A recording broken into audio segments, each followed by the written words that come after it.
Kenapa ada yang perlu gabra? Pentadbiran kerajaan perpaduan yang menekankan aspek tata kelola yang baik telah memberi impak positif kepada negara dengan terbukti berjaya menarik kemasukan pelabur asing yang meningkatkan kutipan hasil dana negara, kata Perdana Menteri Datuk Seri Anwar Ibrahim. Kerana apa kita berjaya melakukannya? Kerana apabila diberikan kuasa menjadi kerajaan, kita hentikan sama sekali kerja-kerja sakau ambil duit rakyat.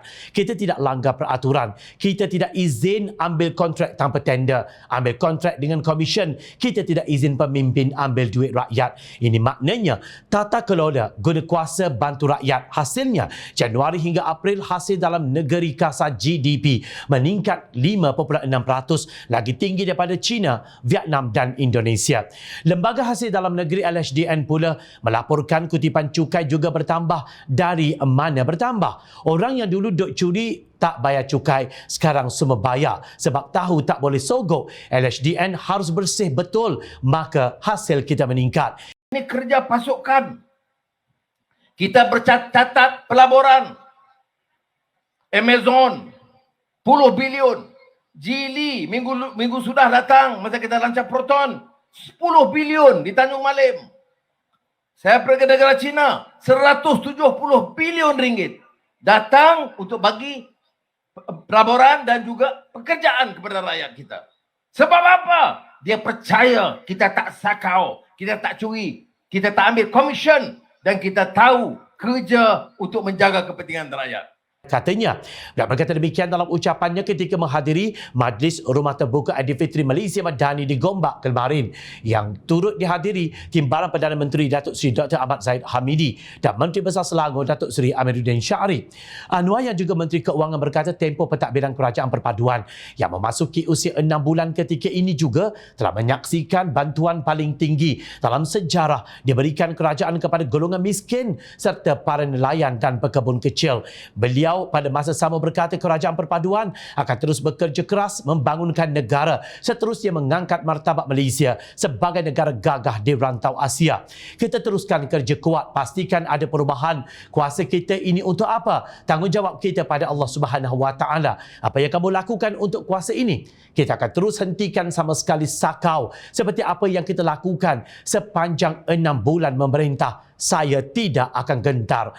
Kita akan bersihkan negara. SPRM akan siasat. Siapa akan dakwa itu pula serah kepada Jabatan Peguam Negara. Siapa yang menghukum pula, itu kita serahkan kepada kerja hakim, katanya. Anwar dalam ucapannya juga mengingatkan semua golongan pemimpin agar teguh berprinsip di dalam perjuangan. Datuk Seri Anwar Ibrahim lebih yakin dengan kesepaduan kerajaan perpaduan ketika ini yang semakin kukuh berbanding pada ketika mula mengambil alih kerajaan. Perdana Menteri berkata ketika awal pertukaran kerajaan, bermacam-macam percubaan menggagalkan, termasuk menerusi perakuan sumpah SD dan sebagainya.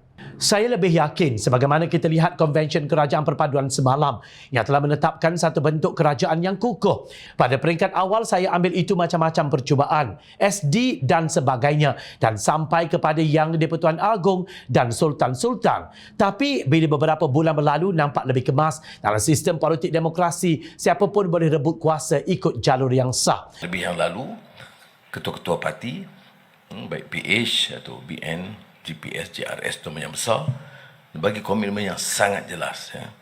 Dan semalam, bila kita adakan perhimpunan, itu dengan pengukuhan itu jelas bahawa sekurang-kurangnya untuk bertahun-tahun akan datang ini tidak ada lagi layanan terhadap segala percobaan untuk sabotaj kerajaan yang ada. Katanya pada perhimpunan bulanan Jabatan Perdana Menteri JPM semalam.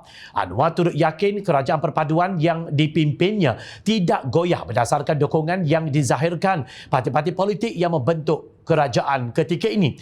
Justru Perdana Menteri berkata usaha pihak tertentu yang didakwa bahawa menumbangkan kerajaan tidak harus digusarkan, memandangkan majoriti sokongan ahli parlimen ketika ini terbukti berbeza dari yang diperoleh kerajaan sebelumnya.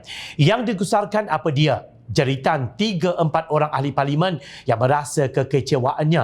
Di parlimen yang mengundi kerajaan perpaduan itu jumlahnya 148. 2/3. Maka kalau mereka harap untuk membeli beberapa orang dengan dana yang besar, itu tidak akan merubah apa-apa. Kalau dibandingkan dulu kerajaan sebelumnya, itu majoritinya 3-4-2.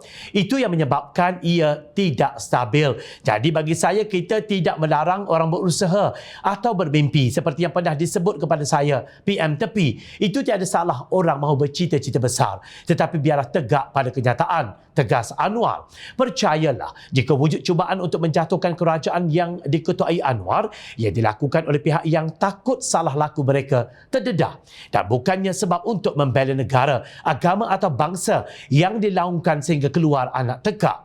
Rakyat juga tahu pentadbiran negara tidak akan sesekali menekan mana-mana pihak jika mereka tidak terbabit dengan rasuah, kezaliman dan pemerasan terhadap rakyat.